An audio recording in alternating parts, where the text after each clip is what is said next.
మనం 'సుందరకాండ' సిరీస్‌లో 5 ఎపిసోడ్స్ పూర్తి చేసుకొని ఇప్పుడు 6థ్ ఎపిసోడ్‌లోకి ఎంటర్ అయ్యాం. ఇప్పటిదాకా హనుమంతుడు చేసిన ఫైటు బయట ఉన్న శత్రువులతో. మైనాక పర్వతం, సురస, సింహిక, లంకిని ఇవన్నీ కంటికి కనిపించే అడ్డంకులు. వాటిని దేహబలంతో, బుద్ధిబలంతో దాటేశాడు. కానీ మనిషికి అసలైన యుద్ధం ఎక్కడ మొదలవుతుందో తెలుసా?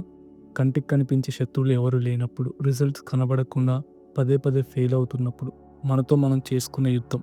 అదే మైండ్‌తో చేసే యుద్ధం. నమస్తే దోస్తులారా, ది సెవెన్ సెన్స్కి స్వాగతం. నేను మీ సతీష్ని మరో అద్భుతమైన మీ మైండ్ని షేక్ చేసే ఎపిసోడ్తో మళ్ళీ మీ ముందుకు వచ్చేసాను.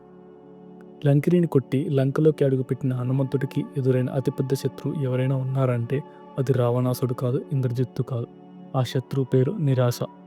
ఒక పెద్ద లక్ష్యాన్ని పెట్టుకొని పనిచేస్తున్నప్పుడు ఎన్ని రోజులు గడిచినా రిజల్ట్ రాకపోతే మైండ్ ఎలా బ్లాంక్ అయిపోతుందో అంతటి మహావీరుడు కూడా ఆ డిప్రెషన్లోకి ఎలా వెళ్ళిపోయాడు. మరి అందులోంచి సెకండ్స్‌లో బౌన్స్ బ్యాక్ ఎలా అయ్యాడు? మీ కెరీర్‌లో గానీ, బిజినెస్‌లో గానీ, ఎగ్జామ్స్‌లో గానీ రిజల్ట్స్ రాక స్ట్రగుల్ అవుతుంటే ఈరోజు ఎపిసోడ్ మీకోసమే.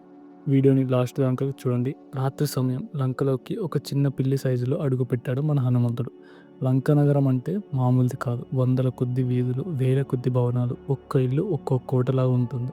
అందులో లక్షలాది మంది రాక్షసులు. వీళ్ళందరి మధ్య ఎక్కడో దాచిపెట్టిన ఒక్క సీతమ్మను వెతకాలి. ఇది searching for a needle in a haystack లాంటిది. హనుమంతుడు తన పని మొదలుపెట్టాడు. ఎవరికి కనిపించకుండా ప్రతి ఇంట్లోకి వెళ్తున్నాడు. వంట గదులు, పడక గదులు, పూజా గదులు, ఆయుధశాలలు, ఇలా ఒక్క ఇల్లు కాదు, 2 ఇల్లు కాదు, లంకలో ఉన్న ప్రతి ఒక్క ఇంటిని జల్లెడ పడుతున్నాడు. ప్రహస్తుడి ఇల్లు చూశాడు. విభీషణుడు కూడా ఇల్లు చూశాడు. కుంభకర్ణుడు ఇల్లు చూశాడు. ఎక్కడా సీతమ్మ జాడలేదు. ఇక్కడ సైకలాజికల్‌గా ఒక పాయింట్ అబ్జర్వ్ చేయండి.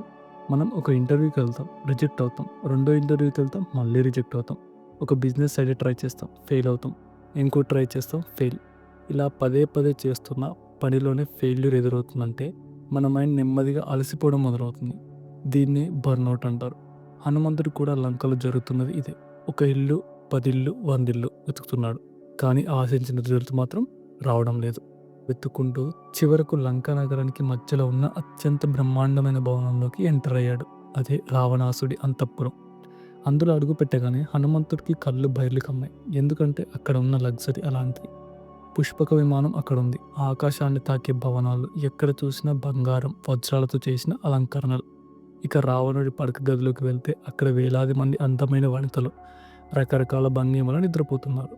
మందు తాగి సగం బట్టలతో మైకంలో పడి ఉన్న ఎంతో మంది రాక్షస స్త్రీలు అక్కడున్నారు. ఒక బ్రహ్మచారి, అందులోనూ ఎంతో పవిత్రమైన మనస్సున్న హనుమంతుడు ఆ ప్రదేశంలోకి వెళ్ళాడు. సాధారణంగా అలాంటి ప్రదేశంలోకి వెళ్తే ఏ మనిషికైనా బుద్ధి చెల్లించడం గ్యారంటీ. సైకాలజీలో దీన్ని సెన్సరీ ఓవర్లోడ్ అండ్ డిస్ట్రాక్షన్ అంటారు. అంటే మన కళ్ళకు, చెవులకు విపరీతమైన ప్లెజర్స్‌ని చూపించి మన ఫోకస్‌ని దెబ్బతీయడం. సోషల్ మీడియాలో, ఇంటర్నెట్‌లో మనకు ఎదురయ్యే డిస్ట్రాక్షన్ కూడా ఇలాంటివే. మనం ఏదో పని మీద వెళ్తాం. అక్కడ కనిపించే వేరే ఆకర్షణల వల్ల మన అసలు పని మర్చిపోతాం. కానీ హనుమంతుడు ఏమనుకున్నాడో తెలుసా? నేను సీతమ్మను వెతకడానికి ఇక్కడికొచ్చాను. నా కళ్ళు ఇవన్నీ చూస్తున్నాయి. కానీ నా మనసు మాత్రం వీటి మీద లేదు. ఒకరి భార్యలైన స్త్రీలను చూసినా నాకు ఎలాంటి చెడు ఆలోచన రావడం లేదు. నా ధర్మం, నా ఫోకస్ సీతమ్మను వెతకడం మీద మాత్రమే ఉంది అని తనకు తాను మళ్ళీ గుర్తు చేసుకున్నాడు. డిస్ట్రాక్షన్స్‌కి లొంగకుండా ఆ రావణుడి అంతఃపురాన్ని మొత్తం వెతికాడు. రావణ నిద్రపోతున్న మంచం దగ్గరికి వెళ్ళాడు. అక్కడ లేదు. మండోదరిని చూసి ఒక్క క్షణం సీతమ్మ అనుకున్నాడు. కానీ సీతమ్మ ఎట్టి పరిస్థితుల్లో ఇలా నిద్రపోదని లాజికల్‌గా ఆలోచించి కన్ఫర్మ్ చేసుకున్నాడు. పురం మొత్తం వెతికేశాడు. లంకలో ప్రతి అంగుళం వెతికేశాడు. ఎక్కడా సీతమ్మ జాడ లేదు. ఇక్కడ వస్తుంది మిత్రుల అసలైన సైకలాజికల్ బ్రేక్‌డౌన్. హనుమంతుడు ఒక్క ఎత్తైన ప్రహరీ గోడ మీద కూర్చొని తల పట్టుకున్నాడు. ఆయన మైండ్‌లోకి ఒకదాని తర్వాత ఒకటి నెగెటివ్ థాట్స్ రావడం మొదలయ్యాయి. రామాయణంలో ఈ ఘట్టాన్ని చదువుతుంటే మనకే కన్నీళ్ళొస్తాయి. అంతటి వీరుడు కూడా ఎలా డిప్రెషన్‌లోకి వెళ్ళాడో చూడండి. దీన్నే సైకలాజికల్‌లో క్యాటాస్ట్రోఫైజింగ్ అంటారు.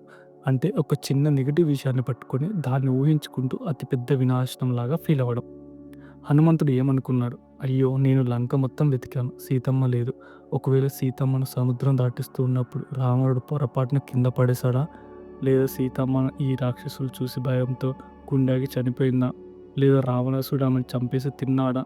నేనిప్పుడు వెనక్కి వెళ్ళి రాముడికి ఏం చెప్పాలి? నేను వెనక్కి వెళ్ళి సీతమ్మ లేదని చెప్తే ఆ మాట విన్న వెంటనే రాముడు ఎలా ఉంటాడు? రాముడికి ఏమన్నా అయితే లక్ష్మణుడు తట్టుకోలేక తాను ప్రాణాలు విడుస్తాడు. వాళ్ళ మరణ వార్త విని భరత శత్రుఘ్నులు, కౌసల్య మాత చనిపోతారు. ఇది తెలిసి సుగ్రీవుడు మరణిస్తాడు. ఆ వానర సైన్యం మొత్తం ఆత్మహత్య చేసుకుంటుంది. అంటే నేనొక్కడిని ఫెయిల్ అవ్వడం వల్ల నా మీద నమ్మకం పెట్టుకున్న వాళ్ళందరూ నాశనం అయిపోతారు కదా! చూసారా? ఒక ప్రాబ్లమ్‌కి మన బ్రెయిన్ ఎన్ని నెగెటివ్ ట్రాన్సెస్‌ని క్రియేట్ చేస్తుందో. ఒక ఫెయిల్యూర్ రాగానే ఇక నా లైఫ్ అయిపోయింది. నా పేరెంట్స్ పరువు పోయింది. ఇంక నా వల్ల కాదు. ఇంక మిగిలేది ఏది లేదని డిప్రెషన్‌లోకి వెళ్ళిపోయి సూసైడ్ చేసుకునే కుర్రాళ్ళ మైండ్‌సెట్ కూడా సరిగ్గా ఇదే స్టేజ్‌లో ఉంటుంది. ఆ క్షణంలో హనుమంతుడికి కూడా నేనిక్కడ ఈ సముద్రంలో దూకి ఆత్మహత్య చేసుకుంటాను. ప్రాణాలతో వెనక్కి వెళ్ళను అని థాట్ వచ్చింది. That is the peak of depression. కానీ మన హనుమంతుడు సామాన్యుడు కాదు. ఆయన ఆ నెగెటివ్ లూప్‌ని బ్రేక్ చేశాడు. ఎలా బ్రేక్ చేశాడో తెలుసా? అక్కడ ఆయనకు మోటివేట్ చేయడానికి జాంబవంతుడు లేడు. రాముడు కూడా లేడు. ఒంటరిగా ఉన్నాడు. ఆ సిట్యుయేషన్‌లో ఆయన తనకు తాను సెల్ఫ్ మోటివేట్ చేసుకున్నాడు. రెసిలియన్స్ అనే పదాన్ని ప్రాక్టికల్‌గా చూపించాడు. ఆగు హనుమ, నువ్వు చనిపోతే సాధించేది ఏముంది? ప్రాణాలతో ఉంటే కదా ఏదైనా చేయగలిగేది. నేను ఆత్మహత్య చేసుకుంటే నా భయం పోతుందేమో కానీ సీతమ్మ జాడ మాత్రం దొరకదు. నేను బ్రతికి ఉంటే ఈ రోజు కాకపోతే రేపు ఎక్కడో ఒక చోట ఖచ్చితంగా సీతమ్మను కనిపెట్టగలను. ఆశ అనేది మనిషికి ప్రాణం లాంటిది. రిజల్ట్స్ రానంత మాత్రాన ఆశ వదులుకోకూడదు. నేను మళ్ళీ వెతుకుతాను. లంకను మళ్ళీ మొదటి నుండి జల్లెడ పడతాను అని తన మైండ్‌ని కంట్రోల్‌లోకి తెచ్చుకున్నాడు. ఇది కదా రియల్ క్యారెక్టర్ అంటే. 1000 సార్లు ఫెయిల్ అయినా, 10,000 సార్లు రిజెక్ట్ అయినా నా ప్రాణం ఉన్నంత వరకు నేను గివ్ అప్ ఇవ్వను అని మీకు మీరు చెప్పుకునే ఆ సెల్ఫ్ టాక్ ఉంటే అదే మిమ్మల్ని డిప్రెషన్ నుంచి బయటకు లాగుతుంది. హనుమంతుడు పైకి లేచాడు. కళ్ళు మూసుకున్నాడు. శ్రీరాముడికి, సీతమ్మకు, దేవతలకు నమస్కరించాడు. మళ్ళీ ఆత్మవిశ్వాసాన్ని నింపుకున్నాడు. అప్పుడే ఆయన కళ్ళు లంకలో ఒక మూల ఉన్న ఒక దట్టమైన వనం మీద పడ్డాయి. అదే అశోకవనం. నేను ఇక్కడే కదా వెతకలేదు, అక్కడే వెతుకుతానని అశోకవనం వైపు అడుగులు వేశాడు. దోస్తులారా, ఈ ఎపిసోడ్ నుంచి మనం నేర్చుకోవాల్సిన అతిపెద్ద లెసన్ ఇదే. మీ జీవితంలో ఎప్పుడైనా ఇక అంతా అయిపోయింది, నా వల్ల కాదు, నేను ఫెయిల్ అయిపోయాను అనిపించినప్పుడు ఈ లంకలో మన హనుమంతుడి పరిస్థితిని ఒకసారి గుర్తు చేసుకోండి. నెగిటివ్ ఆలోచనలు రావడం సహజం. కానీ వాటికి బానిస అయిపోయి అక్కడే అయిపోవడం తప్పు. మీ మీద నమ్మకం పెట్టుకున్న వాళ్ళ కోసమైనా సరే మీరు బౌన్స్ బ్యాక్ అవ్వాలి. ప్రాణాలతో ఉంటే ఏదైనా సాధించవచ్చు అని మన హనుమంతుడు చెప్పిన మాటను బలంగా నమ్మండి. అలా నిరాశ నుండి బయటపడి అశోకవనంలో అడుగుపెట్టిన హనుమంతుడికి అక్కడ ఏం కనిపించింది? నెలల తరబడి రాక్షసుల మధ్య నరకం అనుభవిస్తున్న సీతమ్మ మైండ్ సెట్ ఎలా ఉంది?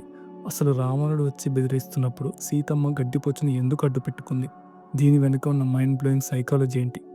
అది మన సుందరకాండ సిరీస్లోని తర్వాత ఎపిసోడ్లో చూడబోతున్నాం. ఆ ఎపిసోడ్లో ఒక అద్భుతమైన women empowerment and leadership lesson ఉంటుంది. అస్సలు మిస్ అవ్వకండి. ఇది నా ఫేవరెట్ ఎపిసోడ్. ఈ వీడియో మీకు ఎలా అనిపించింది? మీరు ఎప్పుడైనా ఫెయిల్యూర్స్ వల్ల ఇలా డిప్రెషన్లో ఫీల్ అయ్యారా? అప్పుడు మీరు ఎలా బౌన్స్ బ్యాక్ అయ్యారు? కామెంట్స్లో మాతో షేర్ చేసుకోండి. నలుగురికి యూజ్ అవ్వచ్చు. ఈ వీడియో నచ్చితే ఒక లైక్ చేసి మీ ఫ్రెండ్స్కి షేర్ చేయండి. మన 7th సెన్స్ ఛానల్ని సబ్స్క్రైబ్ చేసుకోవడం మర్చిపోకండి. మళ్ళీ నెక్స్ట్ ఎపిసోడ్లో కలుద్దాం. This is Satish signing off. జై శ్రీరామ్, జై హనుమాన్, జై హింద్, జై భారత్.